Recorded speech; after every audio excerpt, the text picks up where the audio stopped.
सरकार ने दिमाग लगाया, दो काम किया, आप ऑनलाइन पेमेंट कीजिए, हे अकाउंट से हो अकाउंट। तो सरकार ने कहा कैशलेस कैशलेस, लोग भी मान गए। अच्छा सिस्टम भी ठीक है, कैशलेस, चोरी का डर नहीं है। मेहुल चोकसी, नीरव मोदी लोन लेके क्या हो गया सर, भाग गया। विजय माल्या भाग गया। इसमें सरकार क्या है, सरकार नहीं चाहती है कि सबके पास लोन हो, इसलिए सरकार लोन लेने के टाइम पे इतना डॉक्यूमेंट मांगेगी, इतना दौड़ाएगी। व्यय और आय का अंतर घाटा कहलाता है। क्या कहलाता है, क्या कहलाता है, घाटा। घाटा। अब अगर राजस्व आय राजस्व व्यय है तो कौन सा घाटा होगा, राजस्व घाटा। कौन सा घाटा, राजस्व घाटा।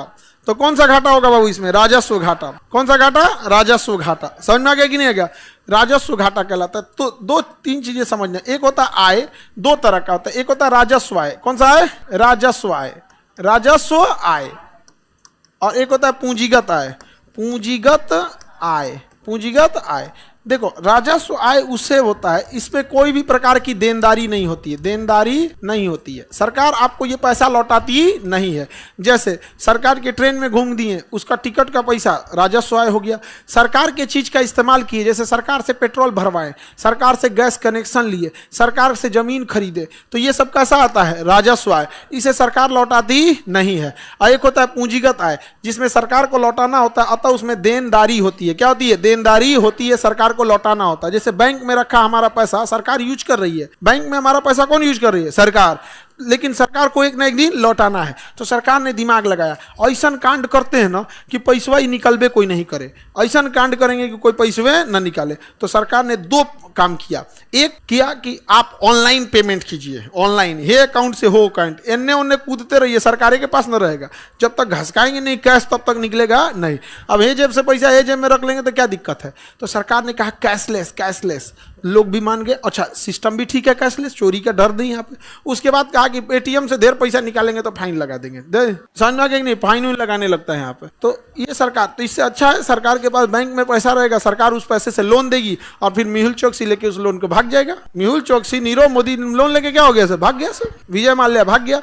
इसमें सरकार क्या है, इन सब को बैंक वालों की गड़बड़ी है, मिली भगत नहीं रहता सब। इस पे पूरी वीडियो डिटेल से बनाए हम, किस तरह से उसने बैंक के अधिकारियों को लूटा था। रेपो रेट और रिवर्स रेपो रेट को निर्धारित करता है आरबीआई, भारतीय reserve bank, RBI. Repo rate, reverse repo rate क्या होता है, आरबीआई जो होता है लोन जो देता है छोटे बैंकों को, एसबीआई हो गया, सीबीआई हो गया, या फिर आपका पीएनबी हो गया, पीएनबी।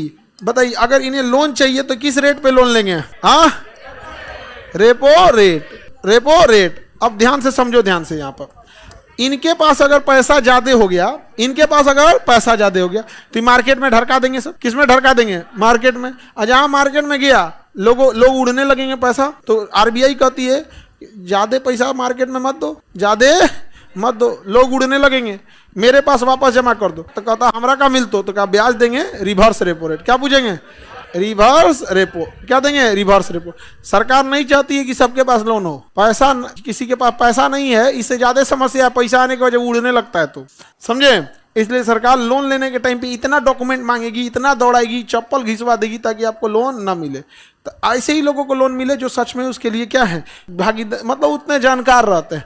अब आप लोन मांगेंगे, जानकारी है ये नहीं है किसी चीज, समझे। अब गए थे हम, मछली के लिए लोन चाहिए। अरे भाई मछली के लिए लोन चाहिए, आप कौन सी मछली पालेंगे, उसका जीरा कहाँ से खरीद के लाएंगे, कितनी गहराई होगी, कितना टीडीएस होना चाहिए पानी का, वो सब पूछेगा। अगर नहीं बता पाए ना तो लोन रिजेक्ट कर दे, कहेगा कुल मछली मुआ देगा ही, भगा इसको। हाँ, पैसा पे कमीशन खाएगा, तब क्या खाएगा, कमीशन। लेकिन ओवरऑल तब आप ही अपनी मछली मार डालेंगे, उसका पता ही नहीं है आपको टीडीएस क्या है क्या नहीं होना चाहिए। तो बिजनेस खोल लेना बड़ी चीज नहीं होती है, सफल करना बड़ी बात है।